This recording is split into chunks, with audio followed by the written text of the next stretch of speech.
Assalamualaikum warahmatullahi wabarakatuh. Perkenalkan, saya Dita Sawitri, mahasiswa Psikologi UIN Raden Fatah Palembang. Terima kasih kepada dosen pembimbing lapangan Bunda Lukmawati MA yang telah membimbing kami dengan penuh kesabaran menjalani praktek pengalaman lapangan.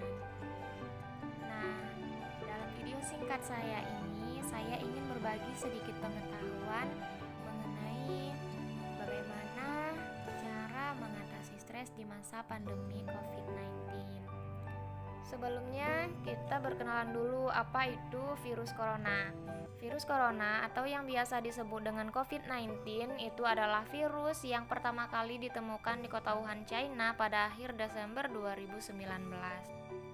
Virus ini adalah jenis virus yang menyerang sistem pernapasan. Virus ini juga bisa menyebabkan infeksi paru-paru yang berat sampai menyebabkan kematian. Virus ini bisa menyerang siapa saja, seperti lansia, orang dewasa, anak-anak, dan bayi, termasuk juga ibu hamil dan ibu menyusui.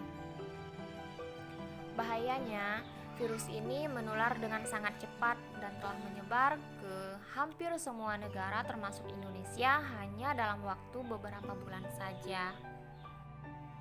Adapun dampak dari COVID-19 ini sangat besar pada kehidupan. Nah, pandemi ini membuat banyak orang merasa bingung, cemas, stres, dan frustasi.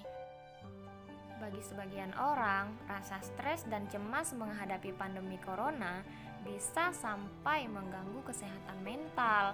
Terlebih jika sebelumnya seseorang memiliki riwayat gangguan kecemasan, depresi, atau serangan panik dan gangguan obsesif kompulsif, terutama jika orang tidak biasa berlama-lama di rumah aja.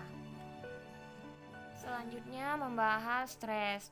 Stres ini merupakan suatu respon yang adaptif dihubungkan oleh karakteristik psikologis individu yang merupakan suatu konsekuensi dari tindakan eksternal atau suatu peristiwa.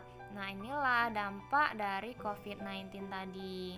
Kemudian dampak atau gejala stres. Nah, pada perilaku ini bisa mempengaruhi pola makan dan pola tidur. Kemudian pada gejala fisik ini bisa seperti lemas, pusing, migrain atau gangguan pencernaan lainnya.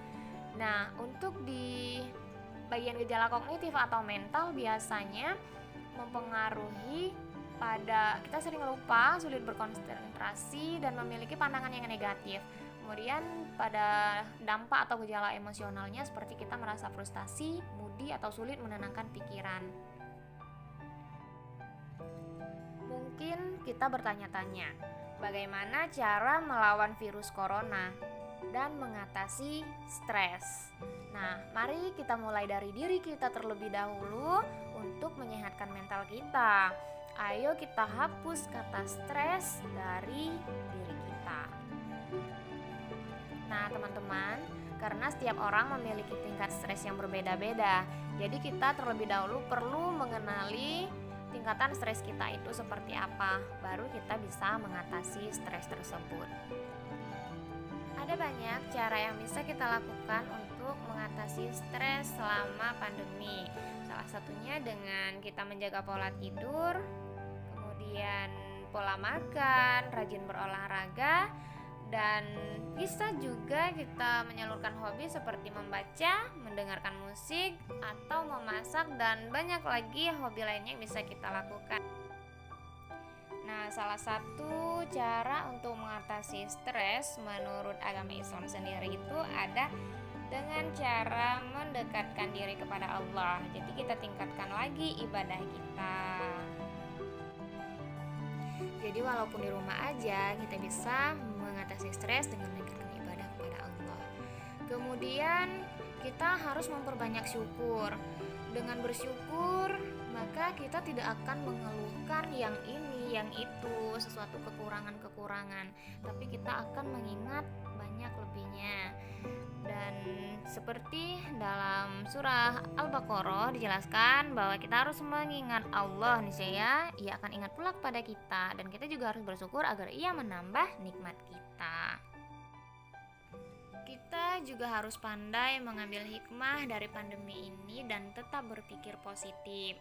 Nah, seperti hikmah dari pandemi ini, kita belajar di rumah lebih dekat dengan orang tua, dan juga kita lebih dituntut untuk menggunakan IT. Itu sebenarnya hikmah, dan kita berpikir positif. Oh, ternyata ini loh alasan dari pandemi ini. Jadi kita tetap harus bersyukur, mengambil hikmah, dan tetap berpikir positif ya teman-teman. Mungkin itulah video singkat dari saya. Saya mengucapkan terima kasih kepada Dekan Fakultas Psikologi Profesor Dr. Rizan Rusli MA dan dosen pembimbing lapangan saya Lukmawati MA, serta seluruh anggota kelompok 9 yang tetap semangat dalam menjalani PPL ini. Itulah video singkat saya, banyak sekali kekurangan, tapi saya ucapkan terima kasih karena telah menonton video saya.